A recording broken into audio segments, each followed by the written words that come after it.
अगर मैं आपसे कहूं कि एक शेर किसी इंसान को मारने की बजाय उसके पैरों में सिर झुका सकता है, तो क्या आप यकीन करोगे? साथियों, ये कहानी है हंस और कौवे की। और यकीन मानिए दोस्तों, ये कहानी आपके और मेरे जीवन से बहुत जुड़ी हुई है। साथियों, एक गांव में दो ब्राह्मण रहते थे। दोनों पड़ोसी थे, एक ही मोहल्ला, एक ही समाज, लेकिन किस्मत और सोच दोनों की बिल्कुल अलग अलग। एक ब्राह्मण बहुत गरीब था, दूसरा बहुत अमीर। गरीब ब्राह्मण का जीवन कठिनाइयों से भरा हुआ था। दिन रात मेहनत करता, फिर भी घर में पैसों की कमी, अभाव, ये सब लगे रहते थे। उसकी पत्नी इस गरीबी से बहुत दुखी थी। वो रोज अपने पति को ताने देती, झगड़ती और कहती, हर कोई सुख से जी रहा है और हमारे जीवन में ये दुख ही क्यों है। साथियों, दिन बीतते गए, झगड़े बढ़ते गए और गरीब ब्राह्मण का मन टूटता चला गया। एक दिन पूर्णिमा की रात आई, चांद पूरा था, लेकिन उस ब्राह्मण का जीवन अधूरा लग रहा था। पत्नी के रोज रोज के झगड़ों से तंग आकर उसने एक अजीब सा निर्णय ले लिया। उसने सोचा, अगर मैं जंगल चला जाऊं और कोई शेर या हिंसक जानवर मुझे मार कर खा जाए, तो कम से कम किसी जीव का पेट तो भर जाएगा और मुझे रोज रोज की इस झिकझिक से मुक्ति मिल जाएगी। ये सोचकर वो घर से जंगल की ओर निकल पड़ा। अंधेरी रात थी, पूरे जंगल में सन्नाटा था, ऊंचे ऊंचे पेड़ और दूर दूर से आती जंगल की आवाजें। कुछ दूर चलने के बाद उसे एक गुफा दिखाई दी। वो धीरे धीरे उस गुफा की ओर बढ़ा। उस गुफा के अंदर एक बहुत बड़ा शेर गहरी नींद में सो रहा था। उसकी सांसों की आवाज पूरे जंगल में गूंज रही थी। लेकिन उस दिन एक अनोखी बात थी। शेर की नींद में खलल ना पड़े, इसलिए गुफा के द्वार पर एक हंस पहरा दे रहा था। हंस ने दूर से ब्राह्मण को आते हुए देखा। वो घबरा गया, डर गया। उसने मन ही मन सोचा, अगर ये ब्राह्मण गुफा में चला गया तो शेर जाग जाएगा और इसे मारकर खा जाएगा, और अगर पूर्णिमा के दिन मेरी आंखों के सामने किसी निर्दोष की हत्या हुई तो ये मेरे लिए बड़ा पाप होगा। हंस बड़ा चिंतित हो गया, लेकिन फिर उसने सोचा, इसे बचाने का कोई ना कोई उपाय करना होगा। तभी हंस के मन में एक उपाय आया। वो जोर जोर से बोलने लगा, लेकिन बड़ी चतुराई से, अरे ओ जंगल के राजा, उठो, जागो, आज आपके भाग्य खुल गए हैं। पूर्णिमा के शुभ दिन स्वयं ब्राह्मण देव आपके घर आ रहे हैं। ऐसी घड़ी बार बार नहीं आती। जल्दी उठिए और इन्हें दक्षिणा देकर सम्मान के साथ विदा कीजिए। ब्राह्मण को दान देने से आपको मोक्ष मिलेगा और पशु योनि से मुक्ति भी मिलेगी। शेर को हंस की ये बात सही लगी। वो दहाड़ता हुआ उठा। उसकी आंखों में शक्ति थी, लेकिन आज मन में एक अलग सी भावना थी। उसने क्या करा, गुफा के भीतर गया और वहां से रखे हुए अपने पुराने शिकार के आभूषण, सोने चांदी के गहने सब बाहर ले आया। उसने वे सारे गहने ब्राह्मण के पैरों में रख दिए और शेर ने अपना सिर झुका दिया और उसकी जीभ से ब्राह्मण के पैर को चाटने लगा।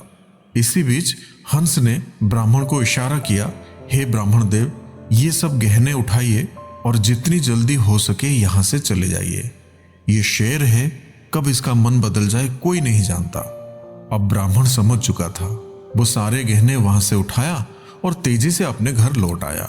घर पहुंचते ही उसकी पत्नी ने जब गहने देखे तो उसकी आंखें चमक उठी।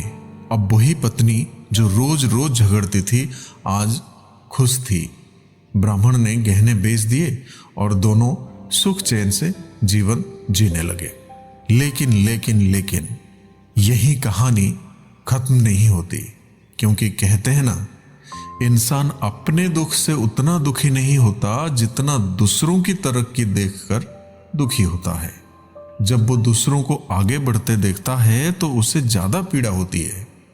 किसी और की सफलता उसे अपनी कमी जैसी लगने लगती है। तब उसका दुख नहीं, उसकी ईर्ष्या उसे परेशान करती है। दूसरों की तरक्की उसे अपनी असफलता दिखने लगती है। यही भावना उसके मन में कड़वाहट भर देती है। वो अपने सुख पर ध्यान देने की बजाय दूसरों से तुलना करने लगता है, और तुलना इंसान को कमजोर और अशांत बना देती है। और यही बात अमीर ब्राह्मण के साथ भी हुई। अमीर ब्राह्मण की पत्नी गरीब ब्राह्मण की तरक्की देखकर जलने लगी। वो उसके घर गई और बड़ी चालाकी से पूरी बात जान ली। जब उसे पता चला कि एक शेर ने दक्षिणा में गहने दिए हैं, तो उसने अपने पति को अगली पूर्णिमा की रात उसी गुफा की ओर भेज दिया। साथियों, लेकिन इस बार गुफा का पहरेदार हंस नहीं था। इस बार पहरेदार था कौवा। और आपको तो पता ही है, कौवा स्वार्थी होता है। वो चाहता था कि शेर शिकार करे और बच्चे कुचे में वो भी खा सके। उसने ब्राह्मण को आते देखा और मन ही मन बहुत खुश हो गया। कौवा सोचने लगा कि वाह, आज तो इंसान का मांस खाने को मिलेगा। मैं शेर को जगाऊंगा, वो गुस्से में उठेगा और इसे मार के खा जाएगा और मेरा भी पेट भर जाएगा। ये सोचकर कौवा जोर जोर से कांव कांव करने लगा। कौवे की आवाज सुनकर शेर गुस्से में जाग गया और उसकी नजर गुफा के बाहर खड़े अमीर ब्राह्मण पर पड़ी। उसे हंस की बात याद आ गई और शेर बोला, हंस उड़ गए सरोवर को, अब कौवे प्रधान हैं। वो हंस था जिसने मुझ जैसे जानवर से भी पुण्य करवा दिया। हे ब्राह्मण देव, मेरी बुद्धि घूमे उससे पहले यहां से चले जाओ। अब ब्राह्मण डर के मारे वहां से भाग गया। साथियों, ये कहानी सिर्फ जंगल की नहीं है, ये कहानी हमारे समाज की है। आज भी हमारे आसपास हंस और कौवे दोनों मौजूद हैं। हंस जो दूसरों का भला चाहता है और कौवा जो दूसरों का सुख नहीं सह पाता। सवाल सिर्फ इतना है, आप किसके साथ हैं? अपने आसपास छुपे कौवों को पहचानिए, उनसे दूर बनाइए और हंस स्वभाव के लोगों का साथ दीजिए। इसी में हम सबका भला है। साथियों, आशा करते हैं ये कहानी आप लोगों को पसंद आई होगी। कहानी पसंद आई हो तो हमारे चैनल को सब्सक्राइब करना ना भूलें। तो फिर मिलेंगे साथियों अगले एक वीडियो के साथ। तब तक के लिए अपना ख्याल रखना और हमेशा हंसते मुस्कुराते हुए रहना।